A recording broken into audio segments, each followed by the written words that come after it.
But let's get into the second segment. This is probably the most exciting. We will talk about this plenty of times in the off season. We'll talk about it during rookie mini camp. We'll talk about it during training camp.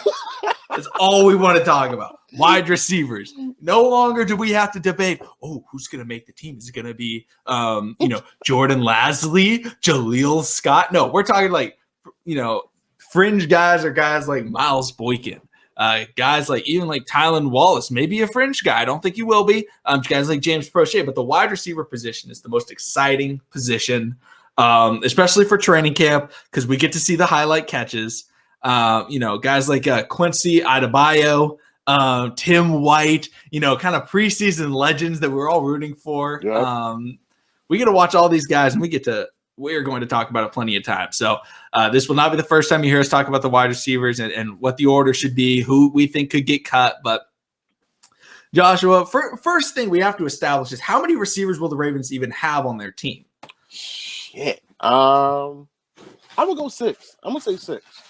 Okay. I think that's fair. Here's what I'll say. I'll say we'll have 6. However, if we may get like a punt or kick returner that is like a 7th, but they won't play wide receiver. They would be like a Chris Moore type of player where, they're not really a wide receiver on the depth chart, but they're in there on special teams. They're in there on kick and punt returns. So yeah. I think 6 makes sense. So, this isn't we're not going to talk about punt returns, kick returns. So this is just in the wide receiver depth chart. Honestly, who's out? Teams, I think Dev is going to be full time.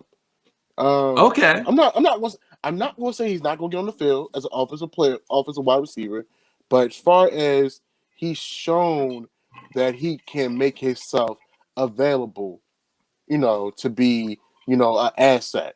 So I definitely feel like, between kick return and punt return, he's going to get a lot of more snaps. And the more productive he is, the better his playing time is going to be. I'm sorry, but one of my favorite wide receivers on this team is always going to be James Proche until he gets cut. So you think he's going to get cut this year? It's going to be between him and our flex tight end. If I don't know who the flex tight end is, it's Myles Boykin. Yeah, the flex tight end. He'd be a horrible flex tight end, though, because he can't make catches. But, yeah, I think – such a decoy. Yeah, I think Myles Boykin – I think it comes down to Myles Boykin and James Proche. The issue is what do the Ravens, want in their wide receivers? Because Myles Boykin still has the size. Whether or not that's really not something the Ravens were really looking at to address. They were looking for guys that play big. They drafted Rashad Bateman, who's 6 feet tall, but I think he was listed at like 6'2" or 6'3" in college, but he's like, I've never been 6'2" or 6'3" in my life. I don't know where that's coming from. Then we drafted Tylan Wallace, who's 5'11", but plays like he's 6'2", plays like he's Anquan Bolden. We've obviously got Hollywood Brown, who is tiny.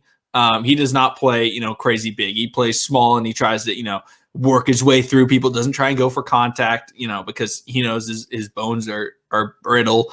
So he's not trying to get laid out, which is smart. He's playing conservative football because he wants to be on the field. Would you rather have a guy like, I'll bring up Deebo Samuel, who's a monster. He tries to run through everybody every play, but he gets injured every other game because he dropped the shoulder and he hurt his shoulder trying to get through a guy. And yeah, he got an extra 2 yards, but he's always injured. So Hollywood, he plays conservative. Then we got Sammy Watkins. Off the top of my head, I think Sammy Watkins 6'1". Another guy, brittle bones. He no longer is the guy that's going to go looking for contact. He's going to try and he'll try and get through a tackle, but he's not going to drop the shoulder and churn those legs for an extra 10 yards. He's going to get hit. He's going to go down. But we technically still have that. That Myles Boykin spot is available.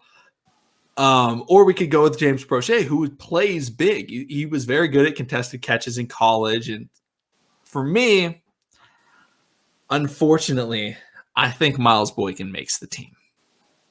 I don't want him to. I love James Proche. I want James Proche over him all day long.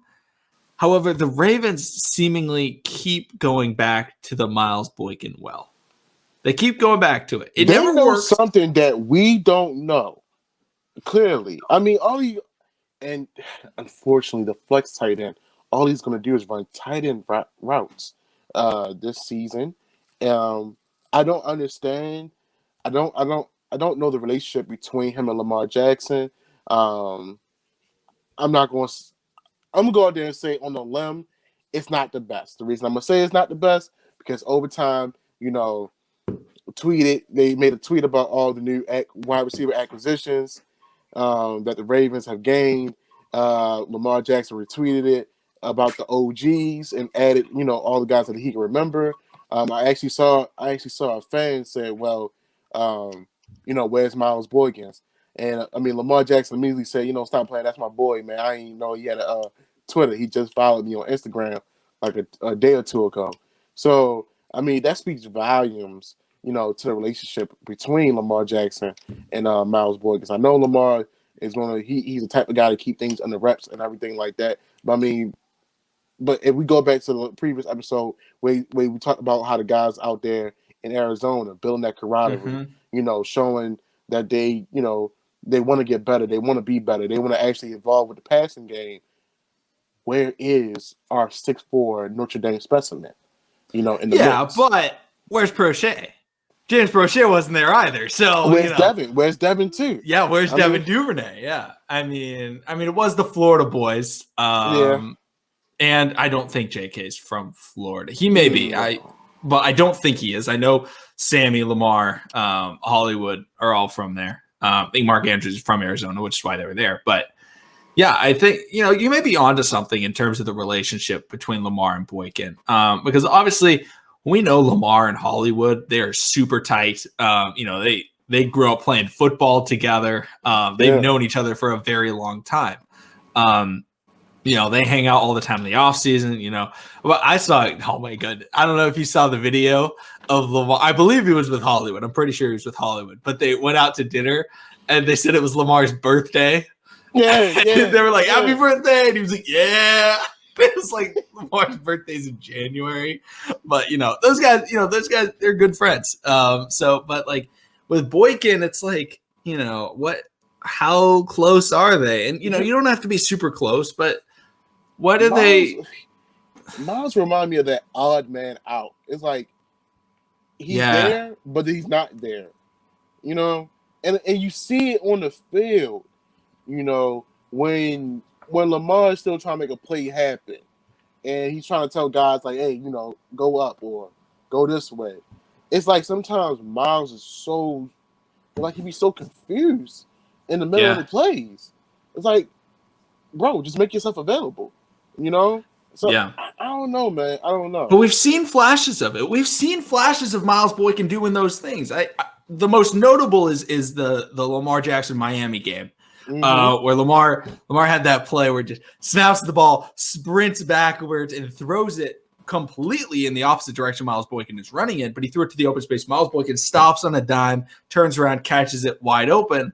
But there's so many times where he doesn't do that. He doesn't make those adjustments. And I don't know. It's something that I'm concerned about. But at the same time, the Ravens have given Myles Boykin, I would say, the second most opportunities for jump balls on the Ravens roster in the last couple of years. Number one being Hollywood. They love to just throw it up. I wouldn't say love, but they do it sometimes. But with Myles Boykin, they have done that. The design. All right, this is going to be a deep shot. Think about the Seattle Seahawks game on the first drive. That was a great play. That was like oh my goodness, Myles Boykin can really be something type of play. It was his rookie year. First time he was really getting a shot. I believe Hollywood was out that game. And he goes out, makes a huge play, like a 50-yard reception on the first drive of the game on a play action play. Then we see last year in the Titans playoff game, and they're like, all right, we're gonna take a deep shot from Myles Boykin. Lamar throws it up. Obviously, it was the interception. It was not a good throw by Lamar. Boykin didn't go up for it, but they test it. Late in the game, RG3 threw a jump ball for Myles Boykin. They try and do it. They tried to do it. They have not tried to do it with James Proche. They haven't really put him in. But I will say James Proche has been with the team a shorter amount of time.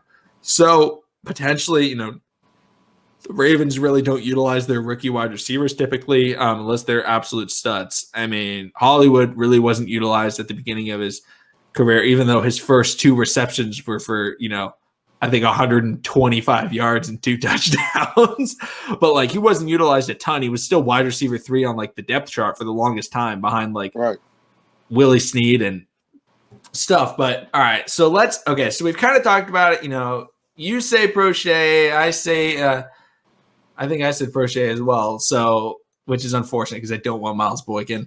I'd rather have Proche. But let's go through it. If you had to put what will be, we'll say the opening day depth chart. Or maybe what we should go with, what should the depth chart be opening day?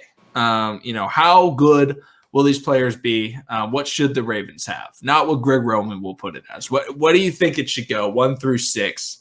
And we'll say we will not have Proche. We'll have Myles Boykin in there. Ah, shit, man. Well, wide receiver 1. If it's me, I'm going with Rashad Bateman. I gotta go with the stud, man. I gotta go with the smoothest route runner we done had since Steve Smith Sr. I'm going with him. Wide receiver number 2, I'm going Hollywood.